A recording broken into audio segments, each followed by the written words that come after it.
খাবারের অরুচি যদিও মা বাবার থাকে, ছেলে মেয়েদের কিন্তু কখনো অরুচি থাকে না। তো এই গরমে একটু হালকা খাবার খেলে কিন্তু বেশ ভালোই লাগে। শাক পাতা, ডাল, তো আল্লাহর রহমতে ডাল তো খাবেই না, শাক পাতাও খাই না, যতটুকু যা খাই জোর করে খাওয়াই।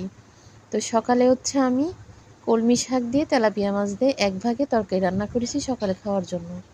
আর এই যে দুপুরেও কিন্তু আবার শাক ভাজি করতেছি। দেখে তো চিল্লাচিল্লি শুরু করেছে, তো বললাম তোমাদের খেতে হবে না, আমি একাই খাবো। তো অল্প একটু করে শাক ভাজি করলাম, মানে পাঁচমিশালি শাক ভাজি করলাম। আর হচ্ছে এখানে সেই ডিম পাড়া লাল লেয়ার দিয়ে ওদের জন্য রান্না করতেছি। আসলে ছেলে মেয়েদের ওদের মুখে কি রুচি উপর আল্লাহই ভালো জানে। শুধু 3 বেলা গোশ আর ভাত, আর কোনো কথা নেই। খাওয়ার জন্য তাবড়াতেও হবে না, খাওয়ার জন্য বকাও দিতে হবে না। আর যদি সবজি মাছ দিয়ে সবজি রান্না করি তাহলে তো আর খাওয়ার জন্য বকাবকির কোনো অভাব থাকে না। ডিম প্রতি মাসে 30টা 40টা করে ব্রয়লারের ডিম তো নিই, তার ভিতরেও হাঁসের ডিম 15টা 20টা করে কিন্তু নেওয়া হয়।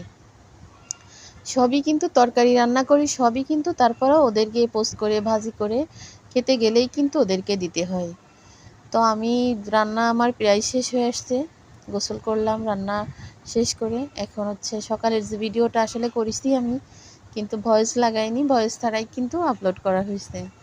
তো এটা হচ্ছে কলমি শাক দিয়ে তেলাপিয়া মাছ দিয়ে রান্না। আসলে আমার দাদি শাশুড়ি বলতো যে সুন্দর মতো সব কিছু ঠিকঠাক মতো দিয়ে যদি ঘাস রান্না করা হয় তাহলেও কিন্তু সেই খাবারটা খেতে অনেক মজা হয়। তো আজকে আমাদের বাসার একদম টাটকা তেলাপিয়া মাছ দিয়ে চিন্তা করলাম তাহলে এক মুঠ কলমি শাক দিয়ে অল্প একটু তরকারি রান্না করি।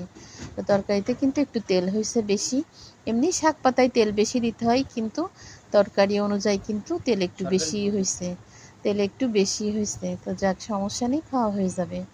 মাছটা আমি সুন্দর মতো কষাই কিন্তু উঠায় রাখলাম।